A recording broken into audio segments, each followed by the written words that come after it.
lamun ku urang ditapakuran umur eta sebagai modal. Allah ngajelaskeun dina Al-Qur'an wal asri, demi waktu. Allah ngajelaskeun waktu sebab eta adalah merupakan modal. Nu manta kadituna innal insana lafi khusr. Sanyana manusia yakin lolobana rugi. Ieu teh berarti keur nyaritakeun untung apa rugi. Quran geus ngajelaskeun ternyata lolobana rugi sebab cek Kangjeng Nabi annasun niyamun, manusia horengkeun sarare kabeh ge. Ke fa iza matu intabahu, lamun geus sakarat kakara. Oh jaheuh aya alam kubur. Kitur mudi ku ari keur ngimpi jadi mui. Zaki bupati urang keur ngimpi jadi bupati.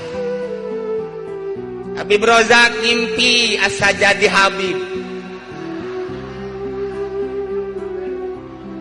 Kementerian Agama keur ngimpi nyana di dunia. Anu usaha keur ngimpi nyana asa jadi manajer. Nu tani keur ngimpi jadi petani. Teka rasa eta impian-impian eta teke ketika Israel datang. Oh, horeng aya hirup di alam itu. Alam anu tatadina urang baheula di alam alastu. Ketika Allah nyarita ka roh, wahai arwah alastu birabbikum, qalu bala. Lain tah maneh teh ngadenge wahai arwah kaula teh ieu pangeran anjeun. Bala cek arwah sumuh. Roh teh murni suci. Cek Gusti Allah maneh bakal diturunkeun ngan aya wadah awak jasad.